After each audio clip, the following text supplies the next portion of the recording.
सभी साथियों को जय वाल्मीकि, जय भीम, नमो बुद्धाय, जय मूल निवासी। दोस्तों और साथियों, मैं चरण दास टाक अपने अम्बेडकर डायलॉग्स यूट्यूब चैनल पर आप सभी का एक बार फिर हार्दिक स्वागत और अभिनंदन करता हूं। साथियों, मैं आज अपने अम्बेडकर डायलॉग्स यूट्यूब चैनल के माध्यम से आप लोगों के साथ जो वीडियो साझा करने जा रहा हूं साथियों, वह वीडियो उस विषय पर है जो आजकल हमारे देश भारत में मैं देख रहा हूं, आप भी देख रहे होंगे कि केवल और केवल हिंदुत्व और सनातन धर्म ही परोसा जा रहा है सभी देशवासियों को। कि सुबह से शाम तक आप सोशल मीडिया का कोई भी माध्यम है, चाहे इलेक्ट्रॉनिक्स मीडिया हो, चाहे अखबार हो, चाहे व्हाट्सएप, फेसबुक, ट्विटर या कोई भी माध्यम हो, सिर्फ और सिर्फ आप लोगों को एक ही बात सुनने और देखने को मिलेगी कि हिंदुत्व और सनातन धर्म पर इतना जोर दिया जा रहा है और यह परोसा जा रहा है कि सनातन धर्म तो मानव हित में है। सदैव से, जब से सनातन धर्म धरती पर आया उसी समय से सनातन धर्म ने केवल और केवल मानव और मानवता का संदेश दिया है और सनातन धर्म मानव और मानव जाति से प्रेम करता है और प्रेम सिखाता है। मगर साथियों, मैं आज अपने अम्बेडकर डायलॉग्स यूट्यूब चैनल के माध्यम से अपने सभी बहुजन दलित, अति दलित, ओबीसी भाई और सभी देशवासियों को बताऊंगा कि सनातन धर्म ने हमेशा सदैव हम बहुजन दलित, अति दलित और ओबीसी भाइयों का विरोध किया है। सनातन धर्म ने सदैव ऊंच नीच और जातिगत भेदभाव पैदा किया है। वह चाहे कोई भी युग रहा हो, सनातन धर्म ने केवल और केवल यदि मानव और मानव जाति में भेद है आज, तो वह भी सनातन धर्म की देन है। और यदि आज हमारे देश भारत में जातिगत भेदभाव, ऊंच नीच, छोटा बड़ा भी है, तो वह भी सभी सनातन धर्म की देन है। तो साथियों, मैं अब शुरू करता हूं।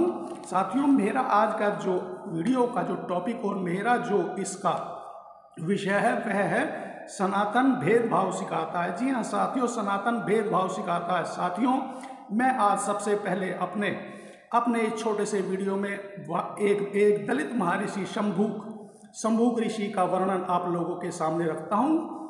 मेरा नाम शंभूक है, मैं शूद्र जाति से हूं, लेकिन अपने तपोबल से मैं शरीर देवलोक जाना चाहता हूं। और बस शंभूक ऋषि के इतना कहते ही राजा राम ने अपनी तलवार निकाली और शंभूक ऋषि का सर धड़ से अलग कर दिया। क्योंकि देव ऋषि नारद मुनि को हर युग में वर्ण व्यवस्था और धर्म से उसका संबंध समझाते हुए बताते हैं कि सतयुग में केवल ब्राह्मण ही तपस्या करने का अधिकारी था। त्रेता युग में अधर्म ने अपना एक पैर धरती पर रखा तो धर्म के 3 पैर रह गए और क्षत्रियों को भी तपस्या का अधिकार मिल गया। नारद मुनि के अनुसार द्वापर में अधर्म का दूसरा पैर धरती पर आ जाएगा और धरती पर केवल 2 पैर रह जाएंगे और उस समय वैश्य को भी तपस्या का अधिकार मिल जाएगा। अतः मैं कलयुग में अधर्म 4 पैर धरती पर रख देगा तो शूद्रों को भी तपस्या का अधिकार मिल जाएगा। और साथियों, नारद मुनि के अनुसार राम राज्य में एक बालक की मृत्यु से यह पता चलता है कि राज्य में कोई ऐसा मनुष्य तपस्या कर रहा है जो नियम के अनुसार तपस्या का अधिकारी नहीं है। इसलिए अधर्म को रोकने का दायित्व राजा राम का है। और नारद मुनि के उपदेश अनुसार राम उस व्यक्ति को खोजकर उस अज्ञात दुष्कर्मी को दंड देने के इरादे से अस्त्र शस्त्र लेकर चल पड़ते हैं।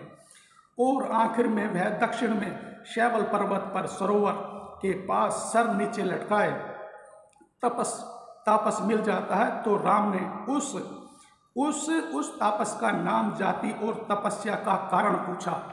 तो साथियों, जब राजा राम ने उस तपस्वी का तपस्या करने का कारण, उसका नाम और उसकी जाति पूछी, तो उस समय महर्षि शंभूक ने जो दलित जाति से आते थे, उन्होंने बड़ी विनम्रता के साथ कहा, राजा राम, मेरा नाम शंभूक है और मैं दलित जाति से आता हूं और मैं तपस्या इसलिए कर रहा हूं कि मैं अपने तपोबल के कारण देवलोक में शरीर जाना चाहता हूं।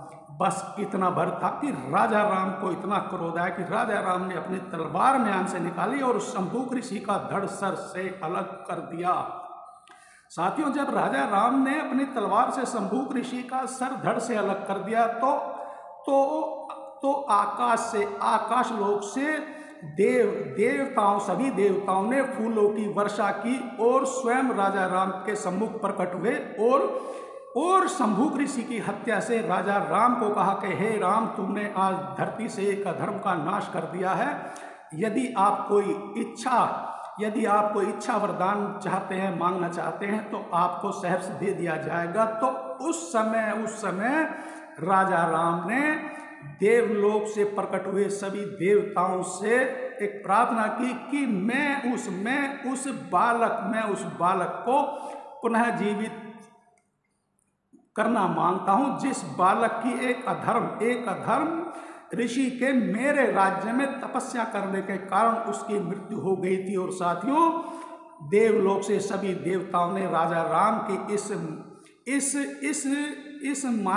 इस मनोकामना को तुरंत पूर्ण कर दिया। इससे क्या पता लगता है? इससे यह पता लगता है कि उस समय में जो नारद मुनि थे, क्या नारद मुनि सनातन धर्म के महर्षि नहीं थे? या उस समय और आज भी क्या सभी देवी देवता जो भी है वह सब सनातन धर्म का हिस्सा नहीं है? तो फिर आखिर नारद मुनि और सभी देवताओं ने एक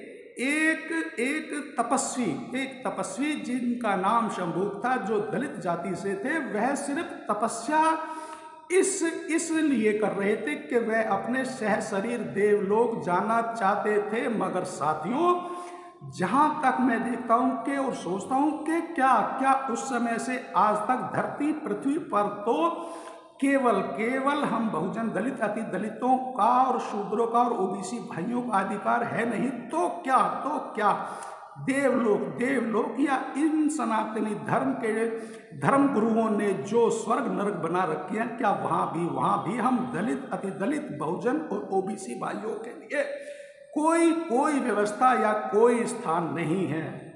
जी हाँ साथियों, नहीं है साथियों। ऐसे अनेकों किस्से हैं, इतने किस्से और कहानियां हैं जहां पर सनातन धर्म ने सदैव दलित अति दलित बहुजन और ओबीसी भाइयों को उनके हक अधिकार से दूर रखा। चाहे कुछ भी हो जाए, मनुवाद ने सनातन धर्म ने जहां भी उन्हें मौका मिला और जहां भी उन्होंने देखा कि यहाँ पर दलित अति दलित, बहुजन शूद्र अति शूद्र और बहुजन और ओबीसी भाई कोई भी ऐसा कार्य करने जा रहे हैं, तो उसको सनातन धर्म के विरुद्ध समझकर उनका विरोध किया और उनको ऐसी सजाएं दी कि उनकी जान तक ले ली, उनकी हत्या तक कर दी।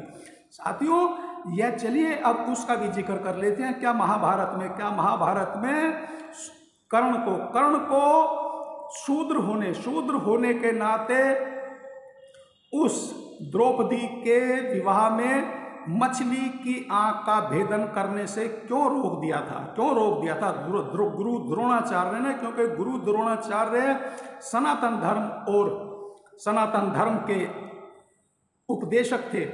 तो उन्होंने भी कर्ण को यह कहकर रोक दिया था कि एक शूद्र किसी रानी के स्वयंवर में हिस्सा नहीं ले सकता। साथ ही उन्होंने जब एकलव्य ने गुरु द्रोणाचार्य से शिक्षा लेने का अपना प्रस्ताव गुरु द्रोणाचार्य के सम्मुख रखा, तो गुरु द्रोणाचार्य ने भी यह कहकर मना कर दिया था कि शस्त्र विद्या और लेखन और पढ़ने का अधिकार केवल सनातन धर्म ब्राह्मण, क्षत्रिय और वैश्य को है, दलित अति दलित और बहुजन समाज को नहीं है। मगर जब एकलव्य ने गुरु द्रोणाचार्य को भी अपनी निष्ठा भावना के अनुसार गुरु मानकर और छुप कर देख कर ही वह धनुर्विद्या सीख ली, तो उस समय जब गुरु द्रोणाचार्य को पता लगा कि एक जंगली व्यक्ति जो छुप कर